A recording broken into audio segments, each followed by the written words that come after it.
Hello,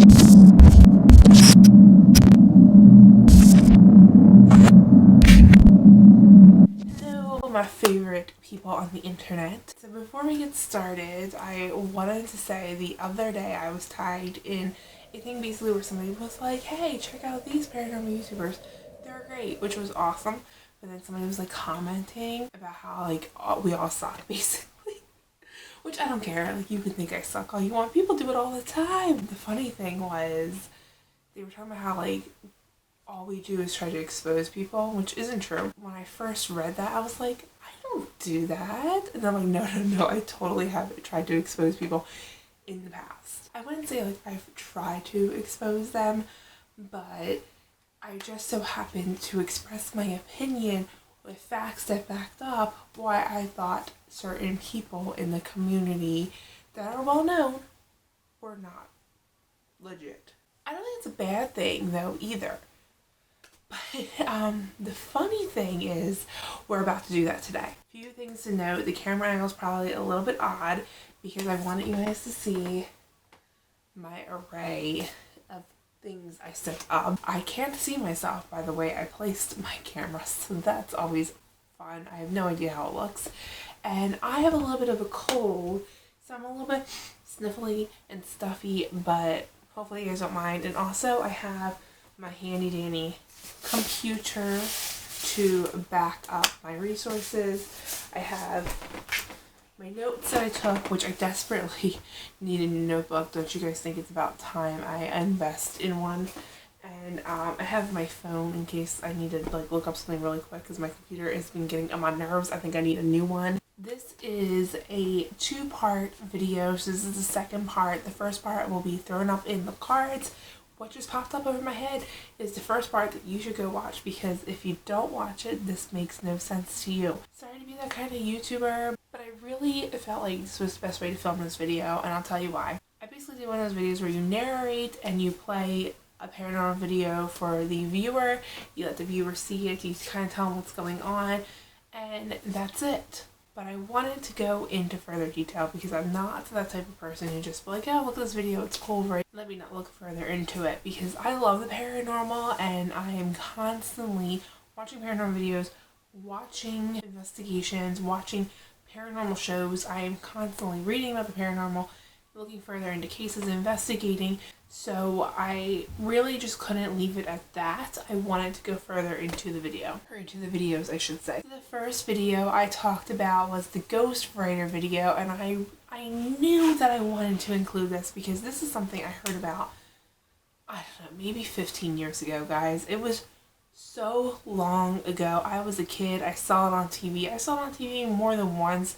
This was something that when I was little, it stuck with me, it resonated with me, and I was completely mind blown, and I was like, oh my gosh, wow, that's definitely a haunting. And then as I got older, I remembered the case. It still stuck with me because when I was little, I was just, like I said, completely blown away by it. I was like, yes, that, you know, when your hoodie is starting to choke you, that's like what's happening. I was completely blown away by it as a kid, so it stuck with me. Years later, I remembered it and I thought, you know, there's probably a logical explanation. And then, as I got older, my favorite paranormal show at the time was Paranormal Files Fact or Faked. And they did an episode focused on this. So I was for sure that they were going to go in and say it was a hoax. And they were going to tell you about how the people pre-exposed to film and they could recreate it so easily. Man, I'm popular. Oh my goodness. My sister-in-law cracks me up. So I want to talk about how, I'm sorry, I just completely messed up this sentence like 5 times. But I'm gonna get it out. I'm gonna get it out there. I want to talk about how a lot, not all, but a lot of the photographs do have Latin written in them. Latin can be tied back to religious beliefs. And oftentimes when you hear of exorcisms and demons, I should air quote demons, and anything that's kind of evil, oftentimes you will hear that Latin has been spoken or something has been written in Latin or anything like that. And that goes for even religious things that are not evil, that are completely on the other side of things, the other spectrum, and that are actually really good in nature, that things are written in Latin or things are spoken in Latin. I just thought that was really interesting that a lot of times it is in Latin. And is it a good haunting? Is it a bad haunting? Is there an evil spirit? Is there a good spirit? Is there a demon? So that's always something that I found to be really intriguing, but I couldn't really find anyone really bringing up the Latin.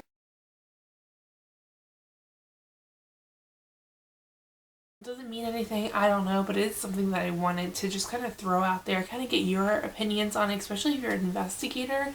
Let me know what your thoughts are.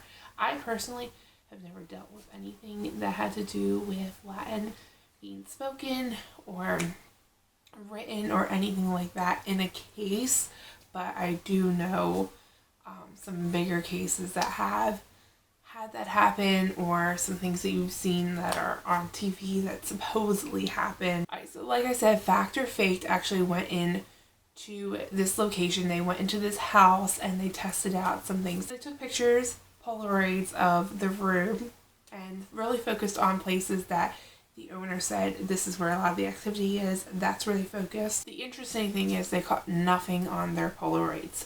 Now, I know that people have gone in there and caught words being written on their own Polaroids. So then they went on and they did some experiments, and I thought, for sure that the film had been pre-exposed and that it had been altered. One thing that a lot of people like to say is that you cannot alter a Polaroid picture. You can. You can pre-expose the film. So I just want to throw that out there. Like, it can definitely be done. I will throw in a little clip here from Fact or Faked where they are trying to alter their exposures, trying to recreate the pictures.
So as you can see, they were not able to recreate the pictures by altering their exposures. There is some criticism with Fact or Faked, like every show. I do love Fact or Faked. One of the claims was that there was a body buried underneath the house. A psychic had told the homeowners this, so Fact or Faked did look into that, and they couldn't find a body that was buried down there. So there was no body found. But that really doesn't mean anything. This place could still be haunted, right? So let me go to my computer because I do have something up here that I want to reference. So Fact or Faked was never able to prove or disprove the haunting. However, they did do a voice analysis and it did come back that the homeowners were being truthful. Obviously there's going to be some flaws and things like that. However, I do think the fact that they couldn't recreate it and the fact that the voice analysis came back truthful, they do kind of back each other up a little bit. Now, Bill Murphy, who was the lead investigator on this case, he's the one who brought the case to their attention. He was really excited about this case, so could he be a little bit biased? Sure, he could have been, But he was really excited about this case. He seemed to have known his stuff about the case as well. Like, he researched it really well. And this episode aired on October 13th, 2010. This could have been filmed anywhere from 2009 to 2010. I don't really know when they filmed this episode, but it did air in 2010. And Bill Murphy, which I think is really interesting to note this, Bill Murphy was actually in the news segment that I included in the original video, and that news segment aired in 2014. So he's very dedicated, and I mean, if he were in on this hoax, which I doubt he would be because he didn't know these people prior, but if he were in on this hoax and he did discover it was a hoax and he covered it up, he's really dedicated to this hoax because it's years later and he's still actively in on it. It just seems like a little bit far-fetched to me. I do think that there is a possibility that this is real. Could there be a natural thing happening? I mean, maybe. I just can't think of what would naturally cause a film to do that. I do want to say, I don't think it's with, regular cameras. I think it's just Polaroids. Like, that's interesting to me. I would love to go to this house and take pictures. I have a Polaroid camera, so I would love to be there. I would love to investigate there.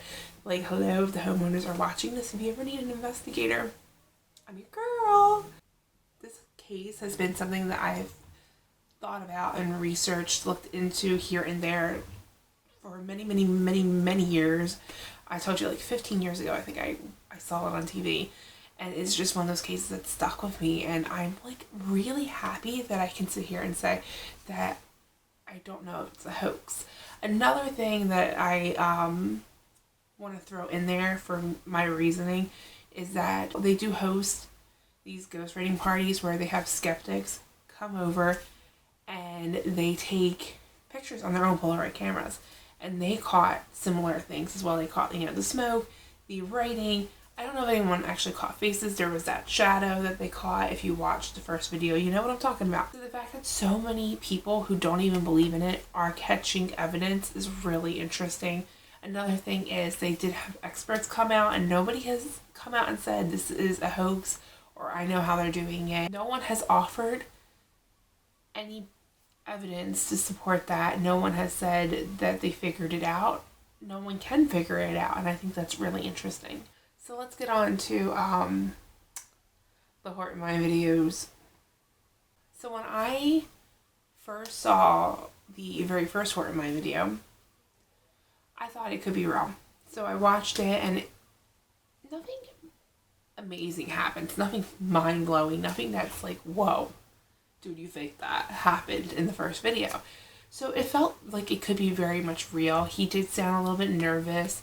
He seemed to just be there to explore the mind and not really curious in any other aspect at that time.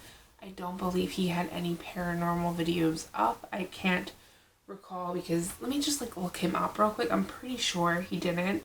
And I subscribed to him after I saw that video. So the reason why I subscribed to him was not because I thought, oh, he caught this paranormal activity. It was because I actually really like exploring videos. They're one of my favorite types of videos to watch. And I thought it was cool. I liked his channel. And at that time, I don't recall seeing any paranormal videos aside from that one on his channel. I'm just scrolling through and I really don't see anything that says anything that was haunted prior to that. He does have a lot of videos. So that's another thing that kind of made you feel like, oh wow, this is legit, because he wasn't interested in haunted places. He wasn't catching a bunch of paranormal activity. Upon further investigating, I did find a few videos from the year before where he did have some ghost encounters. Now, this one that I want to talk about, it doesn't say this is a ghost encounter. I'm currently watching it. It says Exploring the Satanic Silver Mountain Abandoned Mine. And basically he calls it satanic because someone graffitied, a pentagram and some upside down crosses. I believe it was a pentagram. And said that there was obviously devil worshipping going on inside the mine. That right there, I do want to say does not mean that there was devil worshiping going on. Again, in the mind, people have a tendency to graffiti those things just to graffiti those things. There could have been devil worshiping going on in the mind. I mean, there's always some people out there who do things like that, but I mean, even most Satanists don't devil worship in the way that people think they do. So, I do want to say there's devil worshiping is a little bit weird statement. It could just very well have been a teenager thinking, oh, I'm gonna spray paint an upside down cross because I'm edgy. Camera died, so we're switching. Lacey, stop looking at yourself. It's very rude. So, let me just say, guys, oh my goodness, I did not read the comments before I made that statement about the edgy teenagers, but I scroll down to read the comments and listen to the first comment that I see.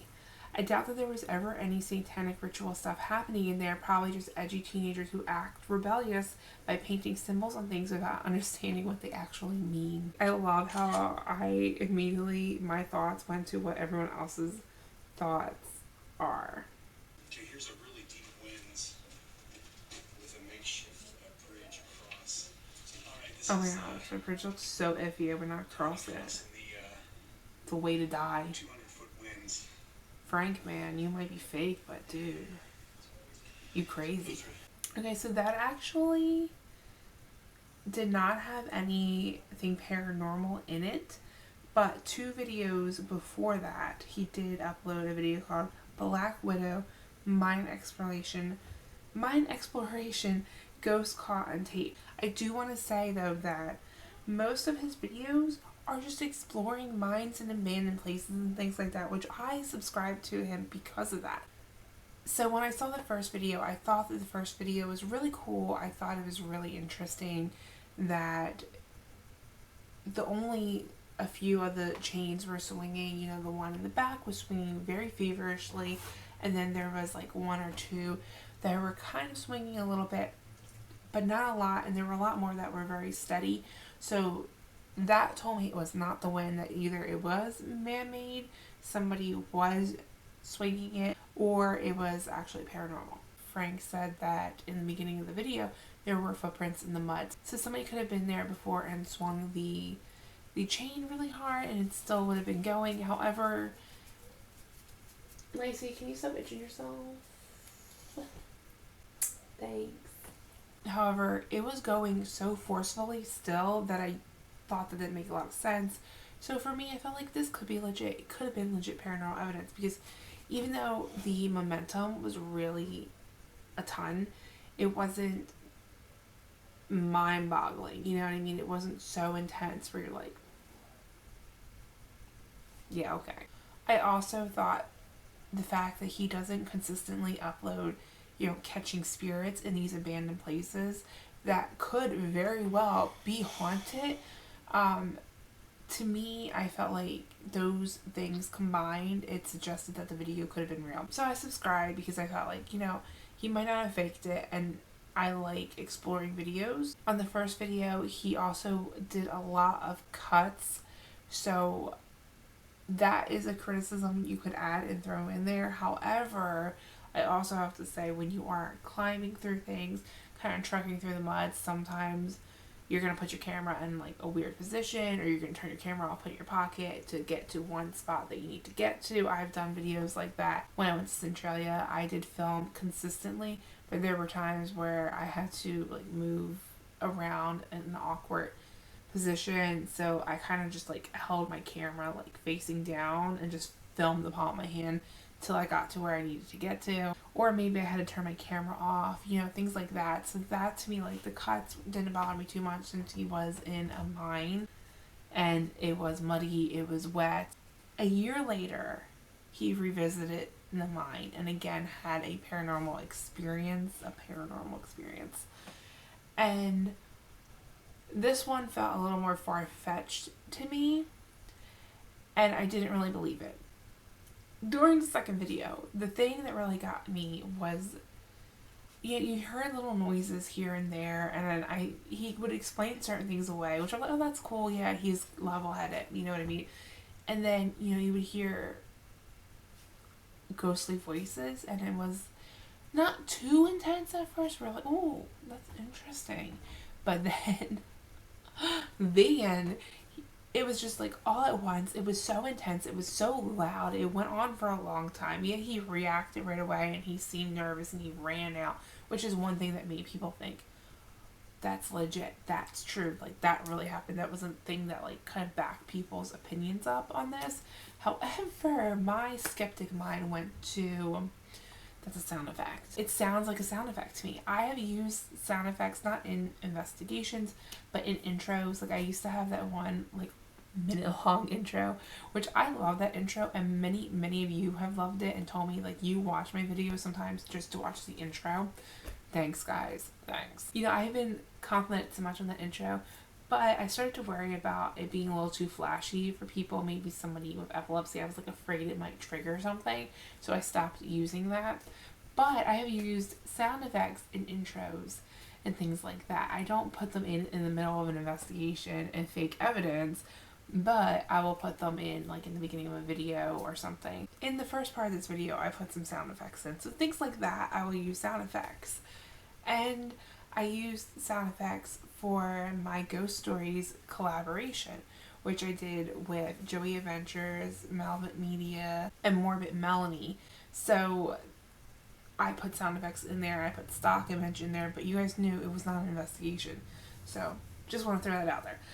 As a person who has used sound effects, I thought, sounds like a sound effect to me. So as a paranormal investigator, I have caught some wonderful EVPs, but none of them go on that long. None of them have ever been that good. Like, that was intense. I think we can all agree that it was intense. I mean, I've been investigating for years and years, and nothing has ever been that intense. Nothing has ever been that long. So water in mines, tunnels, anything like that can sound like voices. I'm not saying that all the voices on here were definitely like water. Clearly not all of them were. But I'm saying some of the voices that people were hearing could be explained by that. And there was running water in this mine. The water can echo and it can just sound like a cry, a voice, things like that. So in 2017, Frank posted a video that was called Encountering Paranormal Activity at the Abandoned Mine and Mill on Deadwood Creek. Towards the end of the video, a piece of wood comes flying at him, and honestly this seems very mechanical to me. Kind of just like somebody put a string and pulled it, you know what I mean? That's how it feels to me. That's kind of what it looks like to me. So a lot of people believe the wood flying to look real. I don't know, there's just something, the way it moves, it just doesn't look that natural to me. You guys can let me know what you think down below, but that's just how I feel. I immediately thought of sound effects with some of his ghost encounters, and I went to look a little further into it. I found a YouTuber called Scare Theater, and Scare Theater actually made it really easy for me because he did the work before I did. So this video that we're going to talk about from Frank is called Creepy Sounds Captured in an Abandoned Mine. This does not prove that the haunted mine videos are fake, but this proves that he has faked paranormal evidence in the past, which means that we can go on to conclude that he's probably done it more than once, probably in the haunted mine videos. So one thing I noticed with most of his videos when he does capture paranormal evidence, it happens mainly at the end of his videos, which is really weird to me because that's just not how paranormal investigating works. It doesn't happen like right at the end all the time, like right when you're about to leave. That's just not how it works. Like, you can have things happen throughout the entirety of the time, in the beginning, nothing at the end, in the middle of the investigation or the middle of the exploration in his case. So for everything to always be at the end of his videos is really odd. And also, he sees everything and he hears everything and everything happens in the moment, and it's never something he didn't notice. And I can't tell you how many times I've been on an investigation, thought nothing had happened in the investigation, had gone back and looked at my footage and was like, oh my gosh, I can't believe I caught that. I really didn't think that place was haunted. So it's, as a paranormal investigator, as a person who has done many investigations. It's just not how it works. You know what I mean? It doesn't all happen at one set time. So again, in this video, what happens to him happens before he leaves. And he hears it, he interacts with it, he notices it, he reacts to it, he leaves. So this video definitely encompasses a sound effect. You hear it and you know it's a sound effect. It is very obvious that it is a sound effect. Oh my god, that is not a sound effect. If you hear that, those sirens just keep on going off. Where some of these boards are bending. Do you hear that?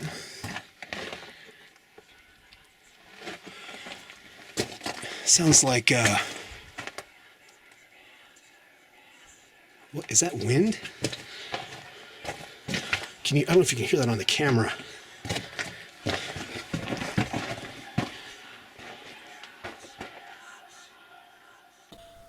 I'm just going to talk over it. So those whisperings, Scare Theater found that they have been linked to a royalty-free sound effect. It's called Scary Whispers 1, and it's the same sound. It's exactly the same sound. No ifs, ands, or buts about it. You hear it, you know. So, I see you, Frank. I see you. So I want to say that I'm no longer subscribed to Frank's channel. I didn't even realize I was still subscribed to him. To be honest with you, when I was sitting down planning out this video, I was thinking about the videos that I wanted to include, and I knew I wanted to include the ghostwriter because, like I said, mind blown with that case. I love that case. Then I wanted to include one that I could find on YouTube, something that a YouTuber uploaded, and the Horton Mine videos instantly came to my mind. I knew I wanted to do 3, and I remembered both of the Horton Mine videos, so I was like, that's perfect. That is so perfect. And I went to his channel, and I was actually still subscribed to him. I didn't even realize it. I thought I had unsubscribed. I never did. I never see his videos because that's just how YouTube works. The most disappointing thing about Frank's videos is that he probably could experience something paranormal in a place like this. It's kind of like a prime location for possible paranormal activity. There's a lot of distraught that can come with working in a mine, abandoned places, mines, like perfect location. So if he really wanted to experience anything paranormal, even if it was just for his YouTube channel, he could have investigated, he could have found somebody to investigate with him maybe, and could have maybe had a really cool experience. But he kind of ruined that. I really liked his exploring videos until, obviously, the whole, oh, you're fake thing. But that's frustrating because I did like what he was already producing. He didn't have to fake anything to have a viewership. And just to fake anything paranormal in general is just disappointing, especially to somebody who loves the paranormal, who loves investigating, who gets so excited. Like, one of these days I should film myself editing an investigation so you guys can see, like, my reaction to things when I catch something. Like, my husband can vouch for this, my mother-in-law, like, anyone who's ever seen me go through footage, and when I find something, I'm like, oh my gosh! I think I'm so excited about it. Okay, maybe I'll do that because that's really annoying, but I get really excited about it. But I'm really happy that I could at least say one of the 3 videos I talked about was possibly truly paranormal. So it's really cool to come on here and be able to say that. It's also really cool because it is the case that is like near and dear to my heart, and like I said, if the homeowners ever see this and you ever need anyone to investigate, I'm your girl. I would love to investigate. Like, oh my gosh.